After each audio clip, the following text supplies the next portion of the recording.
Hello and welcome to the channel a tale narrator. यह है episode 4। तो जैसे कि आप बहुत इंजॉय कर रहे हैं इस नॉवेल को, थैंक यू सो मच और मुझे इनकरेज करने के लिए भी बहुत शुक्रिया। विदाउट टाइम वेस्ट किए स्टोरी की तरफ बढ़ते हैं। ब्लैक जीन्स, रेड शर्ट पर ब्लैक स्टाइलिश शॉर्ट जैकेट पहने, बालों को हाई पोनी किए, गॉगल्स आंखों पर लगाती वो यूनी से निकली थी। सामने ही अपनी कार की तरफ जाती जाती रुकी थी, क्योंकि सामने ही रॉजर की कार खड़ी देख ली थी, मगर फिर इसे इग्नोर किए वो अपनी कार की तरफ बढ़ी थी। रुको। कार का फ्रंट डोर खोलता हाथ रॉजर की सपाट आवाज पर पल भर को रुका था। वो मुड़ी नहीं थी, मगर दरवाज़ा भी नहीं खोला था, यूं ही खड़ी रही, दूसरे हाथ से आंखों से गॉगल्स बालों पर लगाए थे। इसने पूरी रात खुद से लड़ते लड़ते गुजार दी थी। वो खुद अपनी फीलिंग्स को कोई नाम नहीं दे सक रही थी, या फिर देना ही नहीं चाह रही थी।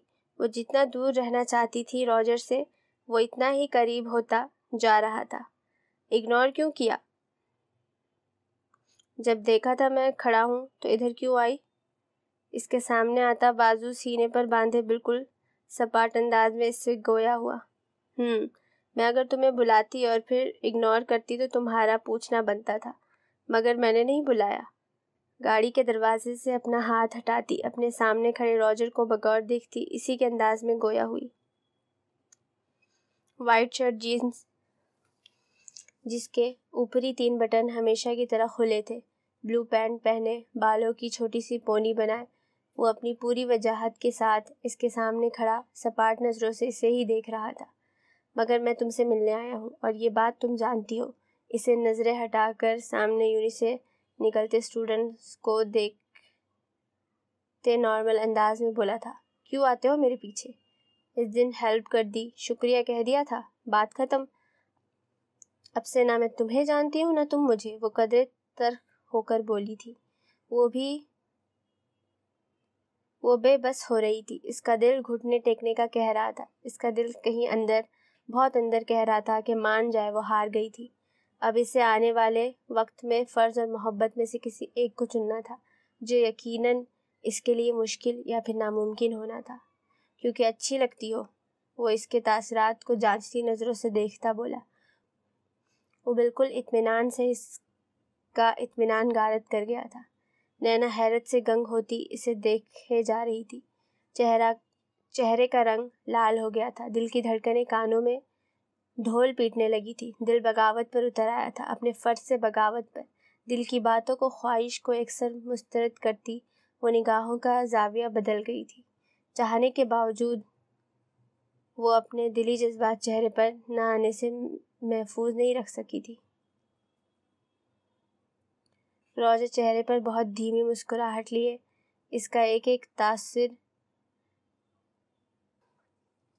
पर गौर कर रहा था, जैसे जानना चाहता हो कि इसके अंदर क्या था। वो क्या सोच रही थी, या वो इस बारे में क्या सोचती थी। क्या सोचता वो इसके करीब, बिल्कुल करीब हुआ था। अपना चेहरा इसके चेहरे के करीब ले कर जाता, इसके कान के करीब होता बोला था। बोलते हुए इसके लब नैना के कान की लो से मिस हो रहे थे। I think I am in love with you. बोलते साथ इसके कान को हल्का सा छूता हुआ एकदम पीछे हुआ था। ग्रीन शौकी लिए आंखें इसके खूबसूरत चेहरे पर जमा ली थी। वो तो पहले ही इतनी हैरान सी हुई थी, फिर अचानक इसके करीब आने, इसकी बात, इसके लम्स पर वो मरने वाली हुई थी। दिल मानो बाहर आने को मचल रहा था। चेहरे पर झूलती कुछ आवारा लटों को हाथ की मदद से पीछे करती वो खज्जल सी होती चारों तरफ देखने लगी थी, यूं जैसे इसने कोई चोरी की हो, मगर गलती से भी रॉजर की तरफ नहीं देखा था, जो टिकटिकी बांधे इसी को देख रहा था, जैसे अपने निगाहों की प्यास बुझा रहा हो। अब इतना लड़कियों के बारे में नहीं जानता, कभी लड़कियों के करीब रहा नहीं, वरना ये चेहरे से बाल तुम्हें पीछे ना करने पड़ते। वो इसके बाल कान के पीछे करते हुए देखकर बोला, हटो। दूसरा हाथ इसके सीने पर रखे दूर करते हुए कहा, मगर जब अपना हाथ शर्ट के बजाय इसके सीने पर महसूस हुआ, वो खज्जल होती बौखलाई हुई गाड़ी का दरवाज़ा खोल चुकी थी। फिर बिना इसकी तरफ देखे गाड़ी स्टार्ट कर दी, मगर इसे जाते जाते रॉजर के ज़िंदगी से भरपूर कह की आवाज़ सुनाई दी थी। इसका दिल किया कि रुककर इसे देखे, मगर फिर खुद की ख्वाहिश पर लानत फरमाई, गाड़ी भगा कर ले गई। वो पीछे चेहरा आसमान की तरफ किए खुलकर हंसता रहा था। कई लोग एक हैरान नज़र इस पर डालकर दोबारा अपने काम में मसरूफ़ हो जाते थे। वो कहका लगाते लगाते एकदम रुका था, चेहरा नीचे किया था जो बिल्कुल सपाट था। लग नहीं रहा था कि वो कुछ लम्हे पहले पागलों की तरह हंस रहा था। ऐसे कैसे तुम मुझे नहीं जानती और मैं तुम्हें नहीं जानता? शर्ट पर लगी गॉगल्स उतार कर ग्रीन पुरस्कार आंखों पर लगाए वो खुद ही से बड़बड़ाया था। साथ ही चेहरे पर एक दिलकश मगर पुरस्कार मुस्कुराहट आ गई थी। एक नज़र चारों तरफ डालने के बाद वो एक लम्हे को रुका था। शायद इसे लगा था कि इसे कोई देख रहा था, मगर फिर इग्नोर करते वो अपनी गाड़ी की तरफ बढ़ा था। लुटी सीधी चालें चलकर, आँख बचाकर, मेहरा बदलकर, शातिर किस्मत हंसी जाए। मात हुई है, मात हुई है। बात वफाओं की होती तो कभी न हारते, बात नसीब की थी, कुछ कर न सके। रात का वक्त हो गया था। सुबह 9 बजे की निकली वो अभी 9 बजे मुंबई पहुंची थी। आइश रॉकेल कनॉट पहले ही पहुंच चुके थे और अब वो एक ओपन रेस्टोरेंट में बैठे डिनर कर रहे थे। कल के कॉन्सर्ट के बारे में क्या सोचा है? जूस का सिप लेता आइश हीर से बोला था। वो जो फ्राइड चिकन फॉक के खाने की बजाय खेल रही थी। आइश की आवाज़ सुनकर एकदम जैसे होश में आई थी। इसका ध्यान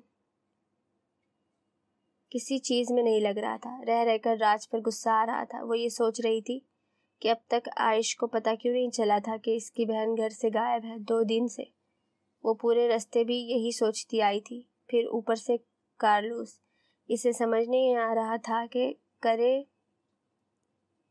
क्या। सही वक्त पर सही परेशानियां आई थी। म्यूजिक, कॉन्सर्ट, डांसिंग, वो किस किस को टाइम देती। आइश तुम्हारी बहन किधर है? वो बेध्यानी में बेख्तियार ही पूछ बैठी थी।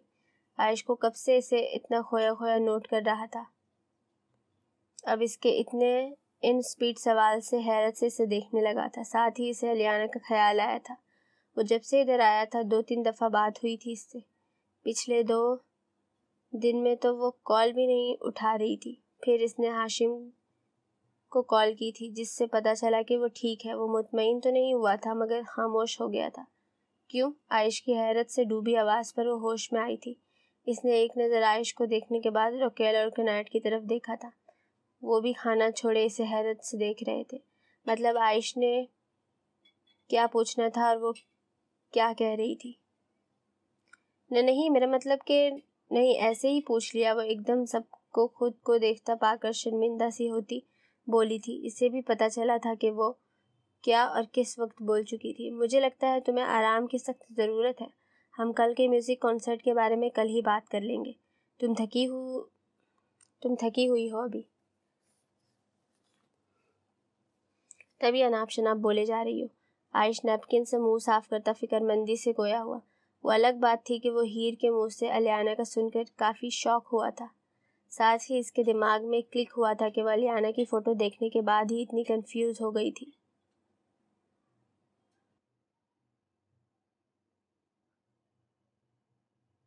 आइश नैपकिन से मुंह साफ करता फिक्रमंदी से गोया हुआ।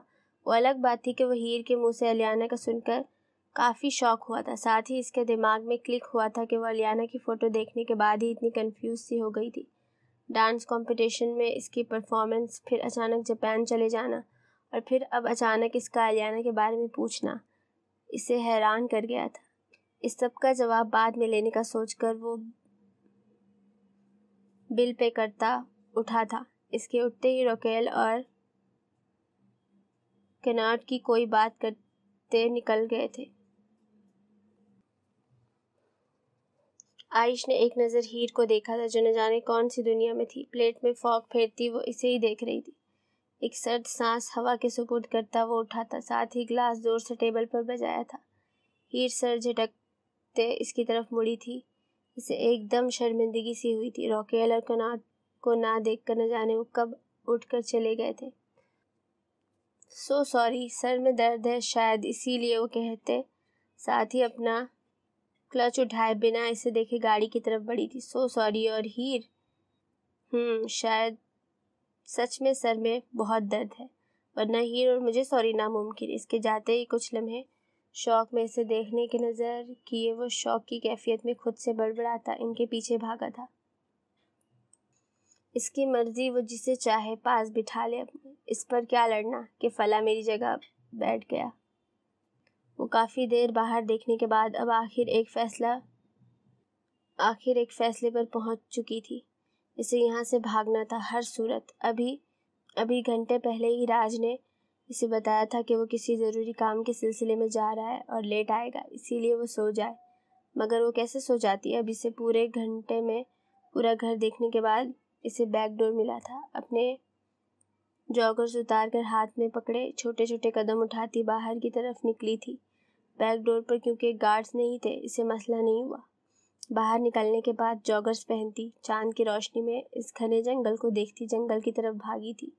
कई बार भागते वो गिरी भी थी, मगर फिर से उठकर भागने लगी थी। इसे जो भी कर आज राज नहीं था, फिर न जाने कब इसे ये मौका मिलता। मुसलसल 2 घंटे भागने के बाद इसे चांद की रोशनी में ही एक कच्चा रास्ता नजर आया था। इसने रफ्तार और बढ़ा दी थी। कुछ कच्चे रास्ते पर आकर इसने घुटनों पर हाथ रखकर गहरे गहरे सांस लिए थे। ओ गॉड, क्या करूं? इस ग्रीन मॉन्स्टर के हाथ लग गई तो बचूंगी नहीं। प्लीज गॉड बचा लो। जाऊं किस तरफ? वो काफी देर सांसें हमवार करने के बाद इस कच्चे रास्ते को देखती खुद ही से परेशानी से बोली थी। रास्ता आगे 2 रस्तों में बट गया था। अब इसे समझ नहीं आ रहा था कि क्या करे। जब कुछ समझ नहीं आया था, इधर ही एक बड़े से पत्थर पर बैठ गई। इसे बैठे अब 15-20 मिनट ही हुए होंगे कि दूर से मोटरसाइकिल की आवाज़ आई थी। ये कौन है? क्या करूं, लिफ्ट लूं? वो बाइक को देखती हुई बोली थी। मगर वो बाइक खुद इसके पास रुका था, जिस पर 2 मोटे काले अफ्रीकन नीचे उतरकर इसकी तरफ बढ़े थे। वो इन्हें अपनी तरफ आता देखकर खौफ से कांपी थी। इससे तो अच्छा था राज पैलेस ही रह लेती, और आज की रात के लिए ब्यूटी ढूंढने से पहले ही मिल गई है। इनमें से एक काला इसके हाथ को छूता अंग्रेजी में बोला था, जबकि दूसरा बंदा भी इसके करीब हुआ था। अरियाना की जान लबों पर आई थी। आज से पहले इसे ऐसी किसी सिचुएशन का सामना नहीं करना पड़ा था। अब वो नहीं जानती थी कि वो कैसे बचाए इनसे खुद को। देखो, मुझे जाने दो प्लीज, दूर हटो। इसने कदरे चीखते हुए इन दोनों को खुद से दूर करने की कोशिश करते हुए कहा। आंसू लड़ियों की मानिंद बह रहे थे। इसकी बात को इग्नोर करते दूसरे हबशी ने बाजू से पकड़कर इसे नीचे फेंका था। जब भी दर्द की शिद्दत से वो चिल्लाई थी, बचाओ बचाओ, प्लीज छोड़ो मुझे, प्लीज दूर हटो। इस हबशी को खुद के करीब होता देखकर बेबसी से चिल्लाई थी, मगर इन 2 दरिंदों पर कोई असर नहीं हुआ था।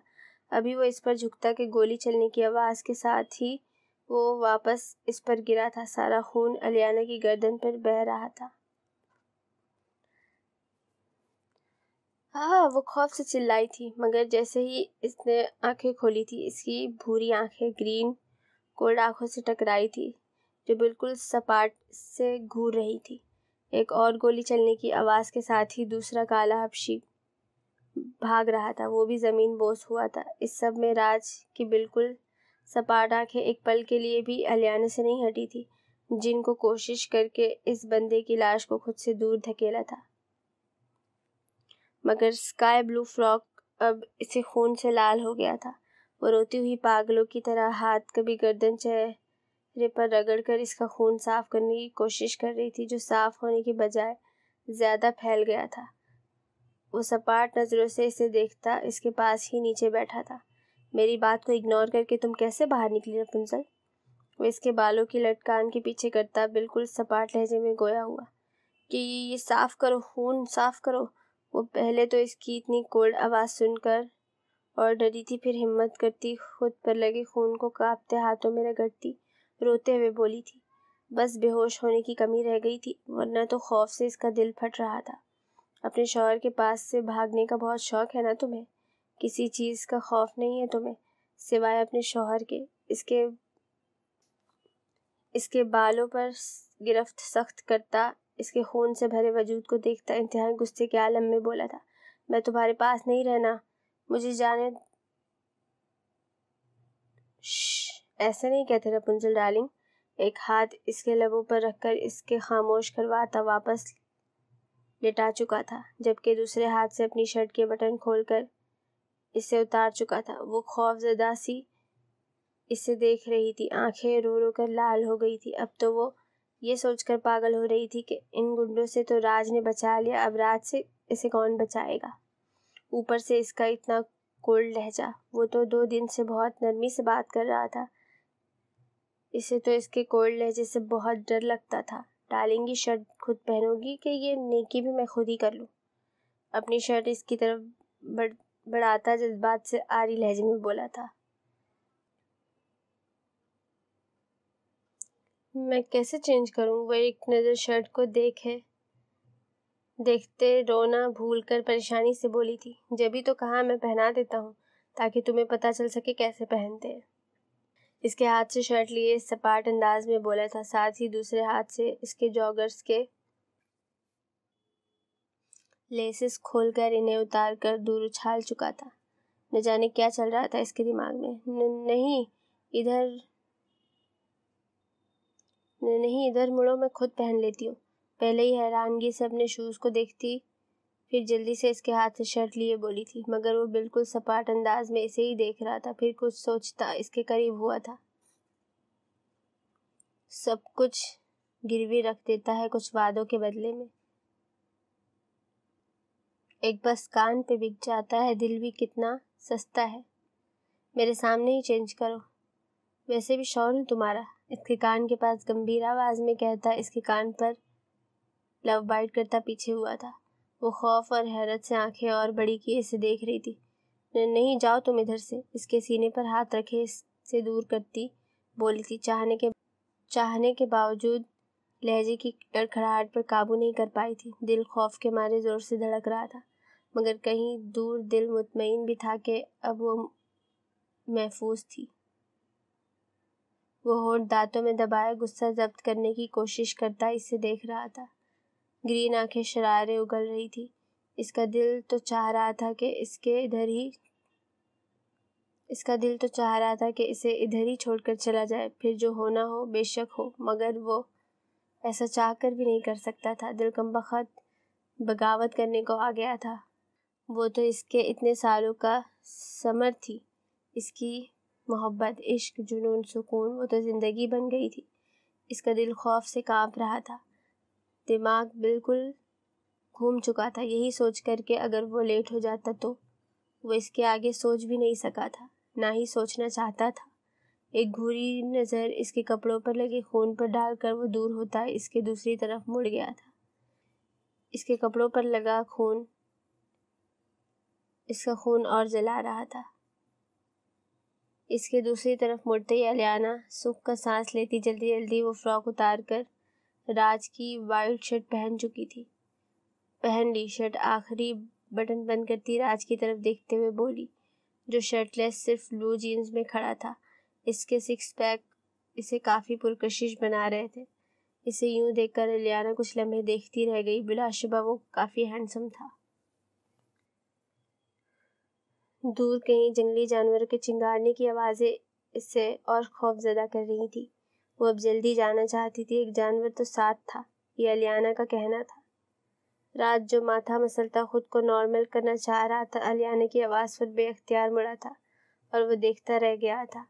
अपनी वाइट शर्ट जो इसे काफ़ी खुली होने के साथ साथ बड़ी थी, जीन्स का शॉर्ट्स जो घुटने तक मुश्किल से ही आता था, लंबे खुले बिखरे बाल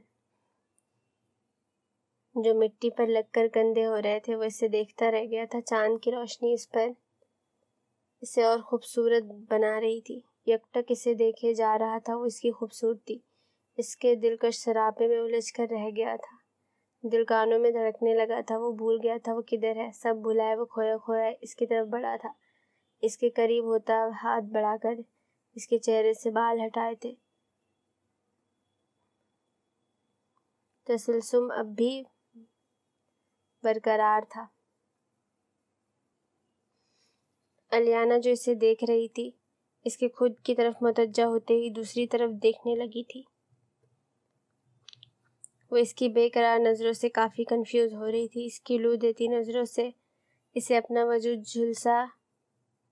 झुलसता महसूस हो रहा था, मगर इसे खुद के करीब आने पर वो डर कर इसकी तरफ देखने लगी थी। धड़कनें मुंतशिर होने लगी थी इसके करीब, बहुत करीब, और फिर लम्स पर इसने आंखें ज़ोर से भींच ली थी। राज की गर्म सांसें इसका चेहरा झुलसा रही थी। वो राज का हाथ अपने चेहरे पर हल्के हल्के फेरता महसूस कर रही थी। राज इसके चेहरे पर हाथ फेर रहा था। एकदम इसका हाथ रुका था। आंखों से खुमारी पल में ओझल हुई थी। इसकी जगह सर्द मोहरी ने ले ली थी। इसका अंगूठा इसके सुराहीदार गर्दन पर था, जहां खून लगा हुआ था। इसने अलियाना को पीछे धक्का दिया था। चेहरे गुस्से की शिद्दत से लाल हो गया था। गहरे सांस लेकर वो खुद को नॉर्मल कर रहा था। अलियाना गर्दन पर हाथ रखे हैरत और खौफ से इसे देख रही थी। इसके धक्का देने पर वो गिरती गिरती बची थी। चलो, या इधर ही गुजारनी है रात, राज ने बिल्कुल कोल्ड आवाज में कहा। निगाहें इस पर डालने की कोशिश नहीं की थी। वो एक दफ़ा फिर बहकना नहीं चाहता था। शूज़ के बगैर चलोगी? इसको अपने शूज़ उठाते देखकर सपाट अंदाज में बोला था। मगर फिर चलूंगी कैसे? अलियाना ने हैरत से इसे देखते हुए कहा। नंगे पाँव चलोगी? इन्हीं पाँव से भाग कर आई थी ना? जब तुम्हारे इन खूबसूरत नाजुक पाँव चलने के काबिल नहीं रहेंगे, फिर आज के बाद ये गलती से भी कभी नहीं करोगी। दूसरे पाँव को लात मारकर दूर करते सपाट अंदाज में कहता। इसको बाजू से पकड़े अपने साथ घसीट चुका था। मुझे लग रही है, प्लीज़ शूज़ दे, अलियाना ने रोते हुए कहा था। इसके पाँव पर छोटे छोटे पत्थर लग रहे थे, जिससे इसे दर्द हो रहा था। वो नाज़ो-पली शहज़ादी कहाँ दर्द बर्दाश्त करने की आदी थी। अब तकलीफ से इसकी आंखें बरसने लगी थी, मगर वो जालिम कान बंद कर गया था इसकी तरफ से, जब भी बिना इसके चिल्लाने की परवाह किए, इसके दर्द की परवाह किए बस इसे अपने साथ जंगल में घसीटे जा रहा था। वो कई बार गिरते गिरते बची थी। अब तो पाँव से खून निकलकर मिट्टी पर लग रहा था, मगर वो बेहस बना रहा। इसके रोने में रवानी फिर भी वो रुका नहीं था। राज ने लब भींचे हुए थे। इसे अलियाना का रोना तकलीफ दे रहा था। वो जानता था कि वो तकलीफ में थी। वो तो इसे शहजादियों की तरह रखना चाहता था, राज की रपुंज़ल। वो इसे सज़ा दे रहा था, इस बात की नहीं कि वो भागी थी, बल्कि इस बात की कि वो इन गुंडों से खुद को बचा क्यों नहीं सकी थी। वो जानता था वो भागने की कोशिश करेगी। रॉजर के साथ वो एक बिजनेस पार्टी में गया था, मगर जब वो घर आया वहाँ कहीं अलियाना नहीं थी। इसे अपनी जान निकलती महसूस हुई थी। वो जानता था कि वो जंगल से नहीं निकल सकती, मगर इसे खौफ था, डर था, तो इस बात का कि इसे कुछ हो न जाए। इतनी रात गए कई जानवर होते थे जो इसे तकलीफ पहुंचा सकते थे। ऊपर से रात, अंधेरा, इसे लग सकती थी और कोई मसला हो सकता था। वो डर गया था। बिना देरी किए वो गाड़ी लिए निकला था, मगर दूर काफ़ी देर कहीं नज़र नहीं आई। घंटे बाद जाकर कहीं से दूर से चीख की आवाज़ आई थी। गाड़ी इधर ही पार्क किए वो बाहर निकला था। पागलों की तरह इसे आवाज़ें देता इसे ढूंढ रहा था। कुछ लम्हे बाद इसे दोबारा आवाज़ सुनाई दी थी। बिना देर किए वो इस तरफ भागा था, मगर इसे रुकना पड़ा था। सामने का मंजर देखकर गुस्से से पागल ही हो गया था। इसे इन काले हबशियों से ज़्यादा अलियाना पर गुस्सा आया था, जो खुद को बचाने के बजाय चीख रही थी, ये जानते हुए भी कि वह जंगल था। इधर जानवर ही हो सकते थे। जीन्स के बैक पॉकेट से रिवॉल्वर निकाले इसे अलियाना पर झुके हबशी के ऐन सर पर मारी थी। अचानक इसे अपने बाजू पर बहुत वजन महसूस हुआ था। वो रुकता पीछे मुड़ा था, जहां अलियाना अब शायद बेहोश हो गई थी। इतनी ही तकलीफ बर्दाश्त कर सकती थी, जब ही अब गिर गई थी। राज ने इसके बाजू पर गिरफ्त हल्की करते फिर खत्म कर दी थी। वो अब जमीन पर गिरी हुई थी, चेहरा सारा बालों से छुपा हुआ था। राज इसके पास नीचे बैठा था, इसका पाँव उठाकर अपनी गोद में रखा था, जो खून से रंगे हुए थे, मिट्टी से भरे। वो अलियाना के खूबसूरत पाँव तो लग नहीं रहे थे। कुछ लम्हे इसके पाँव देखने के बाद इसका नाजुक मोमी वजूद अपने मजबूत बाजुओं में भर चुका था। ज़मीन से उठा वो वापस चला था। अलियाना को तकलीफ़ में देखकर इसे भी तकलीफ़ हुई थी, मगर वो इसे सबक सिखाना चाहता था कि वो अब गलती से भी भागे ना। रास्ते की बजाय इसकी नज़रें इसके खूबसूरत चेहरे पर टिकी हुई थी, जो इसका सब कुछ बन चुकी थी। सब कुछ। इससे दूरी अब वो बर्दाश्त भी नहीं कर सकता था। वो किसी कीमत इससे दस्तबरदारी नहीं कर सकता था, किसी भी कीमत पर नहीं। कैसे कहूँ कि वो गमे उल्फत फरेब था। कैसे यकीन करूँ कि जुलेखा चली गई। सारी रात बेचैनी से गुजारने के बाद अब जाकर सुबह हुई थी। वाइस की वजह से वो काफ़ी परेशान थी। कल कॉल के बाद कुछ देर इधर रहने के बाद लंच करके वाइस ने इसे वापस हॉस्टल छोड़ दिया था और साथ सख्ती से कहा भी था कि वो कल से ले जाएगा अपने साथ। वो काफ़ी परेशान सी सोनिया से भी इसने कुछ नहीं कहा था। अब वो काफ़ी परेशानी के साथ खौफज़दा भी थी। इसे वाइस से डर भी लगता था। इसकी बातें, गुस्सा, डांटना वो कुछ देर बर्दाश्त नहीं कर सकती थी, कुछ जाके 6 महीने। दूसरी बात, विकी को क्या कहती। वो तो कांटेक्ट में था अदयान के। इसे याद था कि इस दिन रेयान साहब के नाम मानने पर अदयान ने इसे यहाँ भेज दिया था। फ्लाइट इसने पहले अर्जेंट बुक करवाई हुई थी। इससे पहले वो एक दफ़ा रेयान से बात करना चाहता था। जानता तो था इनका जवाब, मगर फिर भी वो अलीज़े को दूर नहीं भेजना चाहता था। मगर हानिया बेगम से इसने पहले ही बात कर ली थी। वो पहले ज़रा नहीं मानी। अलीज़े को वो जानती थी कि वो कितनी मासूम और डरपोक थी। वो अकेली नहीं रह सकती थी, मगर आदियान की इसरार पर इन्हें मानना पड़ा था। विकी, जो आदियान का बचपन का बहुत अच्छा दोस्त था, वो इनके घर भी काफ़ी आता रहता था। मगर फिर कुछ सालों पहले वो जापान चला गया था, जब ही आदियान ने अलीज़े की